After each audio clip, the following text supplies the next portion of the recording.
If I were to rank our services, I would say oversight and maintenance is one of our biggest responsibilities as PMs. It's always a big deal when the contract is awarded. Celebration occurs, but then what happens? After the initial transition phase, the contract will then go into O&M. This is a critical phase of the contract because this is when an organization relies on building past performance in order for them to receive more contracts. Organizations must maintain a great reputation with the agencies they are doing business with to stand out in a saturated market. It is the PM's job to manage in accordance with these principles: scope, time, and budget. Sounds simple, right? As part of the O&M phase, the program manager must always have these three principles top of mind. I sometimes refer to these principles as levers, because when one is manipulated, the other two will also be impacted. What does that really mean? Here are a few real-world examples that you all may relate to on a program and/or a contract you have previously supported. The first scenario, the client defunded a contract line item number at time of award, which ultimately affected the resources you had to support the effort.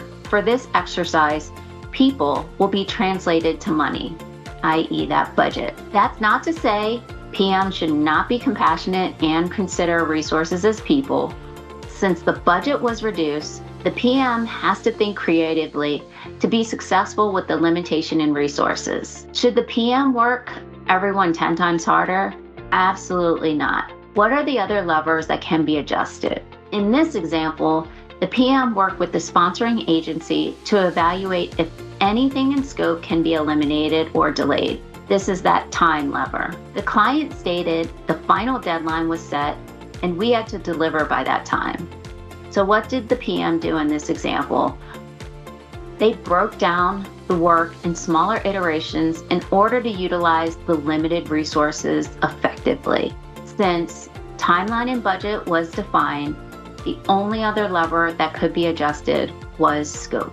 My next scenario includes there's a new version of a system that will be rolled out by the vendor. Let's say it's a big upgrade to a CRM your company uses. This change would impact thousands of users, and the team was not prepared to support this large change. This happens so often in organizations now that we are becoming so dependent on vendor products. We are at the mercy of the vendor when it comes to upgrades. In this scenario, the scope is defined, accept the upgrade, and roll it out to the impacted parties. The time is defined because we don't have a say when the vendor releases a new upgrade, so neither scope or time can be manipulated in this example. The only other lever that the program team can change is budget. For this scenario, the organization needs to react quickly and throw more money to resources to help successfully implement the solution.